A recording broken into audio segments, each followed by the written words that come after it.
Mirzo Ulug'bek tumanida yana bir shunaqa hashamatli yangi qurib bitkazilgan uyimizni ko'rsatamiz.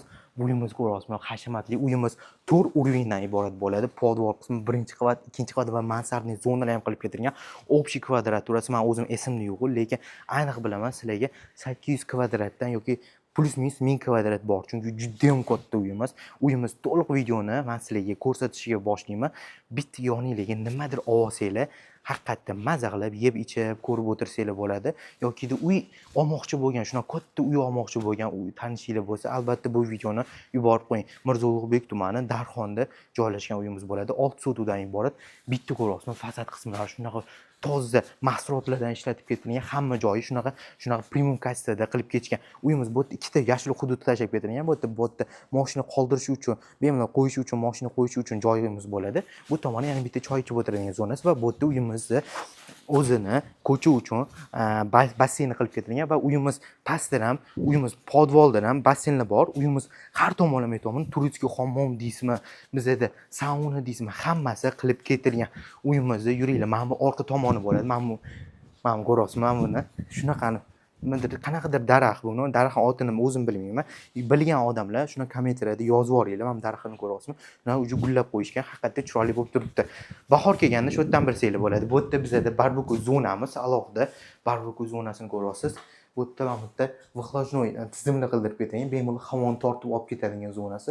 Mana ko'ryapsizmi? Bu ham hammasi elektronikadan qildirib ketilgan. Bu yerda bizning orqamiz oshxonadan tushadigan zonasi. Oshxonadan tushsanglar bemalol ovqatlarni, yog'li ovqatlarni shu yerdan bundoq berib olsanglar bo'ladi. Bemalol yokida ichkaridan ham foydalansanglar bo'ladi. Uyimiz endi ichkari qismini sizlarga ko'rsatishni boshlaymiz.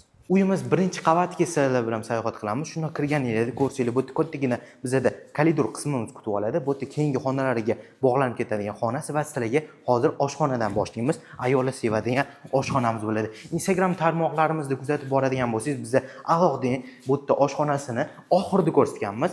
YouTube'dagi odamlar uchun, sizlar uchun birinchilardan bu oshxonasini ko'rsatamiz, chunki men uchun eng qadrli odamlar bu YouTube'da kuzatadigan odamlar bo'ladi. Ko'ryapsizmi? Bu oshxona qismlariga mana bular hammasi toza toshlardan ishlatib ketilgan. Keyin yaqinroqdan oling, mana bu joylarni YouTube'da bemalol ko'radigan joy bo'ladi. Sezilmasdan, tezroq, shoshilmasdan ko'rasizlar. Mana buni ko'ryapsizmi? Shunaqa premium kачествоda bo'sh tizimlardan ishlatib ketilgan. Hamma tizim deysizmi, hamma texnikalar hammasi bo'shdan qilib ketishgan. Uyimiz texnika har bitta joyi bor, haqiqatda premium kачествоda qilib ketishgan bo'ladi. Yuringlar, keyingi xonalariga o'tib boramiz. Shuni o'tganimizda bizda shuni koridorimizdan shuni qayliksak, bu yerda bizda gостевой xonasi, mehmonlar kutib oladigan zal qismimiz bo'ladi. Zalimizni ko'ryapsizmi? Shunaqa katta qilingan. Bemalol qandillarini qaranglar, bashim chiroyli qilib qo'yishgan. Bitta mana bunaqa rakursdan bitta olib bering, bundoq qilib olib bersangiz, qanaqa kattaligi ko'rinadi odamlarga. Ko'ryapsizmi? Shunaqa chiroyli turibdi. Yuringlar, keyingi xonalariga o'tib boramiz. Shundan chiqsak, bizda bu yerda oynamiz kutib oladi va oynamizdan bundoq bizda gостевой sanuzil qismiga yo'naltiriladi. 1-qavat uchun общий sanuzil qismi ko'ryapsiz. Shunaqa chiroyli qilib qo'yishgan va bu tomoni 1-qavat uchun bu yerda bizda ko'ryapsiz yotoqxonamiz bo'ladi. Ota-onalar uchun yotoqxonamiz.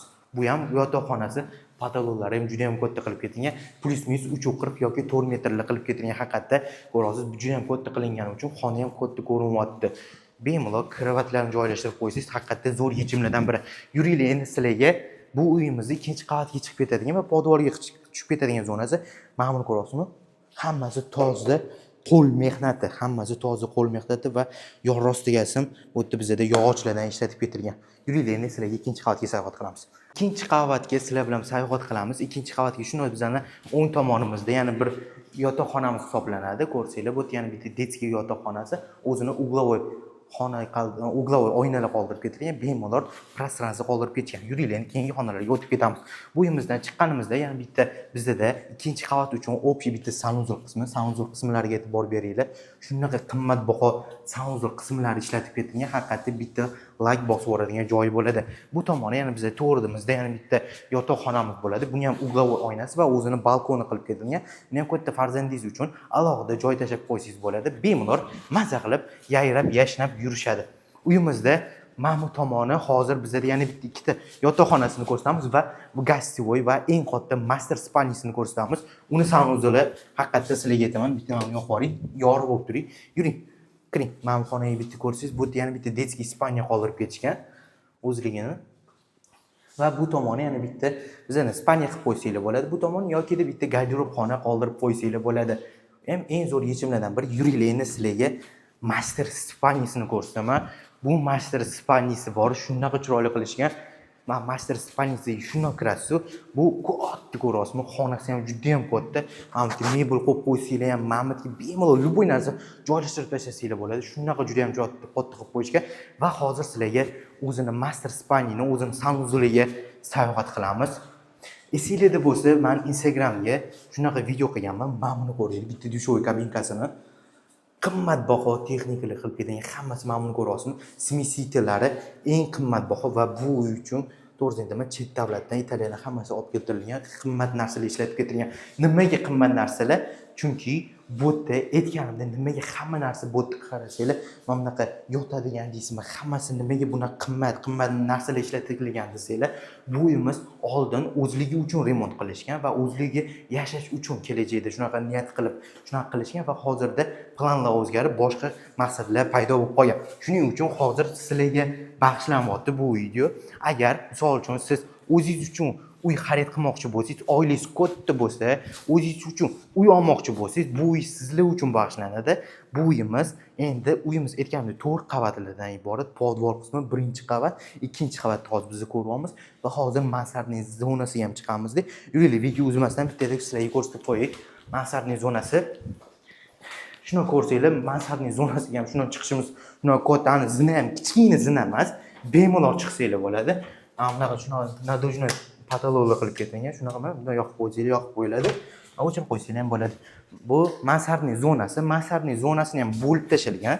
Mansardning zonasini ham bo'lib tashalgan va bu tomonni ko'rsanglar, kichkina xonalar tashib ketilgan. Xuddi shunaqa xonadan bizda ko'rsanglar 3 ta xonamiz bor. Xuddi bu yerda ham xuddi shunaqa xonasi va bu tomoni bizda как детский qilib qo'ysanglar bo'ladi. Bunda nimadir qilib, o'yin klubi qilib, o'ynab o'tirishgan joy qilib qo'yishgan.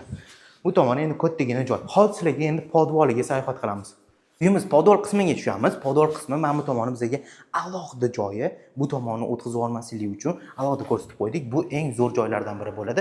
Bu kinoteatrning zonasi ko'rsanglar, bu yerda proyektor alohida simlar tashab qo'yilgan. Proyektor qo'yib, bemalol kinoni ko'rsanglar bo'ladi yoki televizor qo'yib qo'ysanglar, bemalol kinoteatrning zona qilib qo'ysanglar bo'ladi. Yuringlar, endi keyingi xonalariga o'tib ketamiz. Bu xonasida bizda uyimiz yuragi bo'lgan atapliniya tizimi qilib ketilgan. Ozmoz pul tikilmaganligini shu yerdan ko'rsanglar bo'ladi, ko'ryapsizmi? Shunaqa yaxshigina pul tikilgan va yaxshigina summa otilgan deydi-yu, shunaqa pul otilgan. Bu tomoni bizda birinchi qavatimiz, podvolimiz uchun, birinchi emas, podvolimiz uchun sanuzul qismi va bu tomoni bizda холодный komnata. Bu yerda холодный komnataga bemalol kirmoqchina deysizmi, har xil texnikalarni shu yerga qo'yib qo'ysanglar, mana bunaqa smesitellar bilan bemalol quritsanglar bo'ladi. Ko'rsanglar, har bitta tomoni uyimiz, har bitta tomoni shunaqa o'ylangan bo'ladi. Shunaqa chiroyli qilib ketishgan. Yuringlar, sizlarga va'da berganimdek eng zo'r xonalardan biri xonaga kirib ketamiz. Bu yerda bemalol dam oladigan zonasi, mana bu yerda ko'ryapsizmi? Bu yerda bemalol mana bu televizorni nimadir qo'yib qo'ysanglar yokida oshxona mebel yasatirib qo'yasizmi, nimadir qo'yib qo'ysanglar, bemalol dam olib o'tiradigan zonasi qilib qo'ysanglar bo'ladi. Alohida erkaklar uchun dam oladigan zonasi, bu yerda televizor va bu yerda alohida aytganimdek mebel yasatirib qo'ysanglar ham bo'ladi. Hamma joyi o'ylab ketilgan. Xolodilniklar qo'yib qo'ysanglar, maza qilib o'tiradigan zonasi. Bu tomoni bizda sauna va basseyn uchun alohida basseynimiz qilib ketilgan va sizlarga bu yerda turistskiy hammomini ko'rsatamiz. Turistskiy hammomini bitta ko'ring. Ko'ryapsizmi? Aynan bu turistskiy hammomi shunaqa zo'r qilingan va eng zo'r, men o'zimning eng yoqadigan ishlardan biri bo'ladi. Nimaga deganda, bu turistskiy hammom bu oddiy saunaga qaraganda eng politsiyroq bo'ladi. Bu misol sauna erkaklar uchun bo'lsa, bu turistskiy hammom ayollar uchun va asmatik insonlar bor. Asmatik insonlar uchun eng zo'r yechimlardan biri. Bu endi bizani rossiyskiy banyamiz deydi. Rossiyskiy banyamiz ko'ryapsiz. Mana bunga torting. Yuring. Mana bunga e'tibor bering. Men hozir ko'zim tushib qoldi. Mana buni ko'ryapsiz. Hali horda sizlar uchun mana bunaqa narsalar ham tashib ketishgan. U ham toza qo'l mehnati. Mana bunaqa deysizmi? Bu yerda suv sepadigan alohida, mana suv sepadiganlariga e'tibor bersangizchi, mana ichi alohida yasatirilgan. Qoyil ko'ryapsizmi? shuni kiyimlarni olib, mebel qo'yib, shuni yashayversanglar bo'ldi degan joylardan birida. Uyimiz haqiqiy tomoni sizlarga zo'r qilib qo'yishgan. Endi bu tomoni bizada alohida dushovoy kabinkamiz, ko'rsanglar bo'ladi, dushovoy kabinkamiz qolib ketgan. Va bu tomoni bizada endi bu tomoni bizani uyimizda basseynlar uchun filtr tashab ketishgan. Bu yerda ko'rsanglar, bu alohida ko'chada ko'rsangiz, ko'chada ham basseyn qoldirib ketgan. Ko'chadagi basseyn kattaroq basseyn bo'lsa, bu yerda zimniy basseyn qilinmaydi. Biz zimniy как basseyn emas, turistik hammomlar uchun alohida tashab qo'yishgan. Uyimizni narxi 2 ming dollar deb aytilyapti. Bu startviy narxlardan biri. Bu kesilib kelib yana kelishiladigan joylari bor. Past telefon nomerini qoldirganman. Aloqaga chiqib, o'zingizning ko'zingiz bilan ko'rib xarid qilinglar.